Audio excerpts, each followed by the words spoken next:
تو پاکستان کو خدا نہ خواستہ بہت بڑا جو ہے وہ مسئلہ آن پڑ سکتا ہے۔ اچھا، سب سے پہلے تو میں آپ کو بتاؤں گا جی کہ سندھ طاس معاہدہ ہے کیا۔ انڈیا اور پاکستان نے دریائے سندھ اور اس کے دیگر دریاؤں پر پانی کی تقسیم کے سلسلے میں عالمی بینک کی ثالثی میں 9 برس کے ایک کٹھن مذاکرات کے بعد سپتمبر 1960 میں سندھ طاس معاہدہ کیا۔ اور بھارت کے جو وزیر اعظم تھے وہ تھے جواہر لال نہرو، جبکہ پاکستان کے اس وقت کے سربراہ تھے جنرل ایوب خان۔ ان دونوں نے مل کے کراچی میں اس معاہدے پر دستخط کیے اور یہ امید ظاہر کی گئی تھی کہ یہ معاہدہ دونوں ممالک کے کاشتکاروں کے لیے خوشحالی لائے گا اور امن اور خیر سگالی کا پیغام ہوگا یا ضامن ہوگا۔ اچھا جی، دریاؤں کی تقسیم کا یہ جو معاہدہ ہے یہ کئی جنگوں، اختلافات اور جھگڑوں کے باوجود 65 برس سے اپنی جگہ پر قائم ہے۔ یہ ایک بڑی حیرت کی بات ہے۔ دھیمے انداز میں پہلے بھی بھارت نے بہت دفعہ جو ہے نا یہ سندھ طاس معاہدہ ختم کرنے کی وارننگ دی تھی، لیکن اس دفعہ جو ہے نا ان کے عزائم بڑے خطرناک جو ہے وہ لگ رہے ہیں۔ اچھا، اس معاہدے کے تحت انڈیا کو بیاس، راوی اور ستلج کے پانی پر مکمل، جبکہ پاکستان کو 3 مغربی دریاؤں یعنی کہ سندھ، چناب اور جہلم کے پانی پر اختیار دیا گیا تھا۔ تاہم ان دریاؤں کے 80% پانی پر پاکستان کا حق ہے۔ اچھا جی، آگے چلتے ہیں جی۔ جب یہ ہنگامہ ہوا اور اس کے چند گھنٹوں کے بعد آپ نے دیکھا کہ بھارت نے اسٹریٹلی جو ہے وہ الزام لگایا پاکستان کی طرف سے، اور اس کے جواب میں پھر باقی کئی نیشنز نے بھی جو ہے نا وہ اپنے غصے کا اظہار کیا، جبکہ حقیقت یہ ہے کہ کانگریس نے پہلگام حملے کو انٹیلیجنس اور سیکیورٹی کی ناکامی قرار دیا ہے۔ یہ چونکہ مودی کی جو ناقص پالیسیوں کی وجہ سے یہ حملہ ہوا، جو وہاں پر بیان جاری ہوا ہے، اس کے بارے میں تھوڑا سا میں بتاؤں گا کہ بھارت کی جو اپوزیشن جماعت ہے کانگریس، اس نے کہا ہے جی کہ مقبوضہ کشمیر کے جو پہلگام میں ہونے والے دہشت گرد کا جو حملہ ہے وہ انٹیلیجنس کی سرہن ناکامی ہے اور سیکیورٹی انتظامات میں سنگین خامیوں کا نتیجہ قرار دیتے ہوئے نریندر مودی حکومت کو تنقید کا نشانہ بنایا اور واقعے کی جامع تحقیقات کا مطالبہ کیا ہے۔ تو یہاں سے آپ دیکھ لیں کہ یہ ہمیشہ یہی کرتے ہیں کہ جب بھی کوئی چھوٹی سی بھی کوئی ایکٹیویٹی ہوتی ہے تو یہ سارا فوکس جو ہے نا وہ پاکستان پہ کر دیتے ہیں، لیکن یہاں پر خود ان کی اپوزیشن جو پارٹی ہے وہ خود جو ہے نا وہ ان کی مودی کی جو ناقص پالیسیز ہیں اس پہ انہوں نے پوائنٹ آؤٹ کیا۔ اس کے علاوہ انہوں نے کہا کہ جی یہ ٹوٹلی جو ہے وہ انٹیلیجنس کی ناکامی ہے۔ اچھا جی، آگے چلتے ہیں جی۔ پاکستان کی طرف سے بھی لفظی گولہ باری جو ہے وہ جاری ہے، جس میں چند ایک چیزیں میں آپ کے سامنے رکھتا ہوں، جس میں پاکستان کے جو وزیر دفاع ہے خواجہ محمد آصف، انہوں نے کہا ہے جی کہ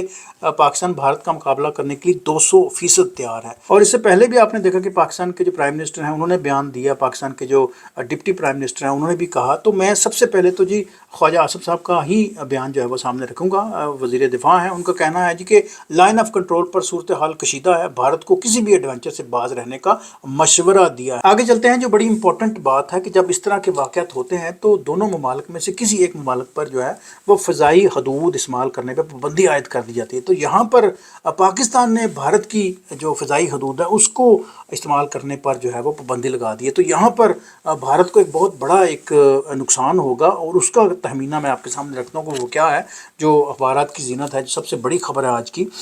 میں اس سے پہلے میں آپ کو بتاؤں کہ 2019 میں بھی فضائی حدود بند ہونے سے بھارتی ایئر لائن کو مجموعی طور پر 700 کروڑ کا جو ہے وہ نقصان ہوا۔ تو یہ بہت بڑا ایک معاشی نقصان ہو سکتا ہے جی بھارت کے لیے۔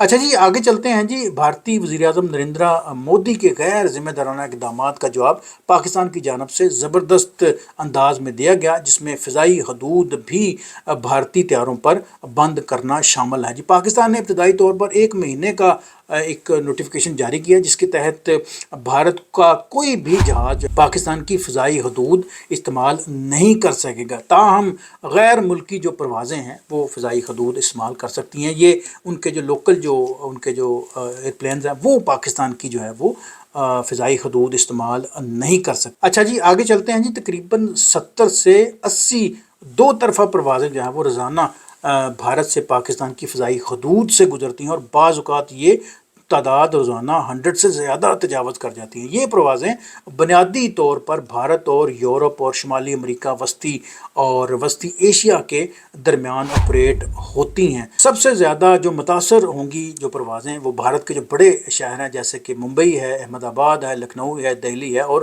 گوا سے جو پروازیں ہیں یہ سب سے زیادہ جو ہے وہ متاثر ہوں گی۔ جس طرح پہلے میں نے کہا جی کہ پاکستان نے بھارت پر اپنی فضائی حدود استعمال کرنے کا 1 مہینے کا جو ہے ان کو نوٹیفیکیشن دیا، تو اگر آپ اس کو روزانہ پہ کیلکولیٹ کریں تو بڑا اچھا خاصا جو ہے نا اس کو فائنینشلی نقصان جو ہے وہ ہوگا۔ اچھا جی، یہ وہ لیٹسٹ اپڈیٹس ہیں جو دونوں طرف سے اب تک ہو چکی ہیں جی، اور سب سے بڑی جو پیش قدمی ہے جی پاکستان کی طرف سے وہ یہ ہے کہ بیانات تو جاری ہیں جی دونوں طرف سے، لیکن جو سب سے بڑا ہے یہ ہے کہ بھارت پر فضائی حدود استعمال کرنے پر پابندی لگا دی ہے، اور یہ نوٹیفکیشن جو ہے وہ 1 مہینے تک رہے گا، اور بھارت کے جو بڑے جو شہر ہیں وہ اس سے سب سے زیادہ جو متاثر ہوں گے، اور اچھا خاصا جو ہے وہ اس کو معاشی نقصان کا سامنا کرنا پڑ سکتا ہے۔ دوسری طرف سے اگر دیکھا جائے تو بھارت نے جو پاکستان کو تھریٹ جو دیا ہے وہ ہے جی کہ وہ سندھ طاس معاہدے کو ختم کرنے کا اس نے ایک بگل بجا دیا ہے، اور اگر یہ سندھ طاس معاہدے کی جو اگر اس کو کینسلیج کرتے ہیں یا اس کو یہ ختم کرتے ہیں تو پاکستان کو بھی بہت بڑا ایک پانی کے بحران میں داخل ہو سکتا ہے پاکستان۔ اور میں تھوڑا سا آپ کی یاد دہانی کرا دوں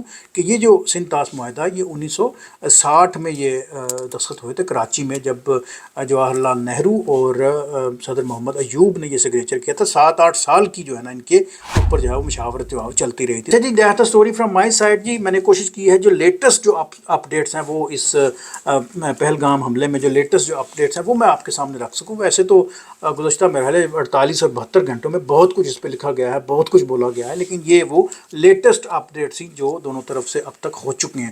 میں ایک دفعہ پھر جی ویڈیو ختم کرنے سے پہلے ایک دفعہ پھر اس واقعے کی مذمت کرتا ہوں، کسی بھی ریفرنس میں کسی بھی حوالے سے اس واقعے کی جو ہے نا وہ کبھی بھی فیور نہیں کی جا سکتی جی۔